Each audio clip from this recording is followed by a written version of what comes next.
시청자 여러분 안녕하십니까? K랜 뉴스입니다. 경기도가 전국 최초로 24시간 운영되는 응급의료 전용 닥터 헬기를 도입합니다.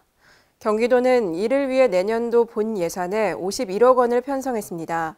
또 닥터 헬기 운영에 필요한 사항을 점검하는 등 조속한 시일 내에 닥터 헬기를 가동하겠다고 밝혔습니다. 경기도는 닥터 헬기가 도입 운영되면 중증 응급 환자의 골든아워를 확보해 중증 외상 사망률을 크게 줄일 수 있을 것으로 기대하고 있습니다.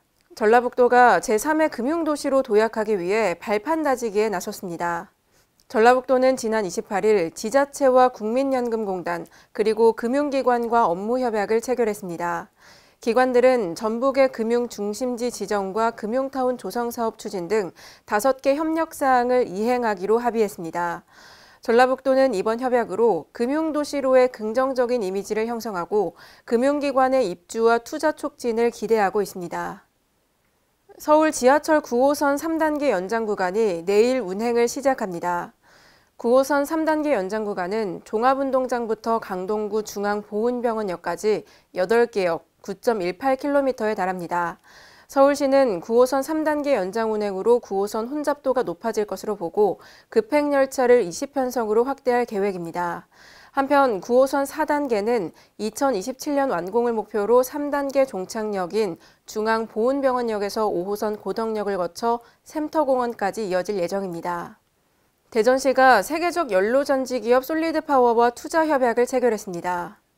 협약에 따라 솔리드파워는 오는 2020년까지 대전에 법인을 설립하고 총 5,120만 달러를 투자할 방침입니다. 허태정 대전시장은 현재 조성 중인 단지형 외국인 투자 지역에 우수한 외국인 투자 기업을 적극 유치해 새로운 일자리를 창출하겠다고 말했습니다. 충청북도가 2020년 정부 예산을 확보하기 위해 신규 사업을 발굴합니다. 충청북도는 지난 26일 신규사업 발굴위원회 1차 회의를 열고 2020년 정부 예산 확보를 위한 전략을 마련했습니다. 위원회는 바이오, 화장품, 태양광, 유기농, ICT 등 충북의 신성장 동력 산업을 중심으로 정부 정책과 연계된 신규 사업을 연말까지 집중 발굴할 계획입니다. 대구시가 지난 27일 대구시 SKT IoT 포럼을 개최했습니다. 이번 포럼은 4차 산업혁명의 최신 기술 동향을 공유하고 연구개발 및 기업 성장을 촉진하기 위해 마련됐습니다. 포럼에서는 인공지능과 블록체인 기술 기반의 새로운 미디어 비즈니스 모델이 소개됐고 새로운 미디어 트렌드에 대한 전문가 강연이 진행됐습니다. 전북 전주의 전북 발달장애인 맞춤훈련 통합센터가 문을 열었습니다. 센터는 장애인의 직업훈련에서부터 고용까지 원스톱으로 지원할 예정인데요. 자세한 소식 김경모 기자가 보도합니다. 전북 전주시의 장애인 직업훈련과 고용을 한 곳에서 지원하는 통합훈련센터가 문을 열었습니다. 26일 개소식을 가진 전북 발달장애인 맞춤훈련 통합센터는 발달장애인 훈련센터와 맞춤훈련센터로 구성돼 전문 직업훈련과 취업을 연계한 장애인 고용을 지원하게 됩니다. 이재갑 고용노동부 장관은 축사를 통해 장애인 고용 정책과 예산 확대를 다짐했습니다. 앞으로도 일하고 싶은 장애인이 차별받지 않고 일할 수 있는 날을 만들기 위해서 정부는 지원을 아끼지 않을 계획입니다. 한편 이 장관은 개소식 이후 전주 고용복지 플러스 센터를 찾아 근무자들을 격려하고 취업 프로그램 등을 시찰했습니다. K랜 뉴스 김경모입니다. 오늘의 브리핑입니다. 대전교육청이 교육 현장에서의 갑질 뿌리 뽑기에 나섰습니다. 대전교육청은 교육기관과 일선 학교에서 갑질 예방 교육을 실시하고 수평적 상호 존중 문화를 확산할 방침입니다. 또 실제 교육 현장에서 발생한 갑질에 대해서는 신고에서 처리 지원까지 원스톱 시스템을 갖춘 갑질 피해 신고 지원센터를 시교육청에 구축할 계획입니다. 충북 충주시가 오는 2022년까지 국공립 어린이집을 확충합니다. 충주시는 총 사업비 133억 원을 투입해 국공립 어린이집을 신설하거나 전환해 50개까지 늘린다고 밝혔습니다.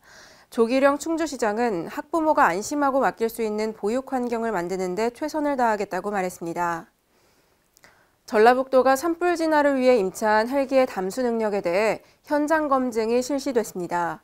지난 28일 시행된 현장 검증에는 전북도의회 환경복지위원, 산림청 헬기 전문가, 소방부서 등이 참여했습니다. 시연회는 임차 계약에 명시된 담수 인항 능력을 실제로 확인하기 위해 진행됐습니다. 대구시와 경기시흥시가 올해부터 2022년까지 총 1,159억 원을 투입해 스마트시티 데이터 허브 모델을 구현하는 연구 사업을 추진하고 있는데요. 대구시가 성공적인 연구 개발을 위해 워크숍을 열고 연구 내용에 대한 세부 과제를 논의했습니다. 이틀간 열린 이번 워크숍에서는 전문가 강연과 토론이 진행됐습니다. 내포 신도시의 도시첨단산업단지 진입도로 건설 공사가 속도를 내고 있습니다. 내포 도시첨단산단 진입도로는 오는 2022년 2월을 준공 목표로 총 469억 5,500만 원이 투입될 예정입니다.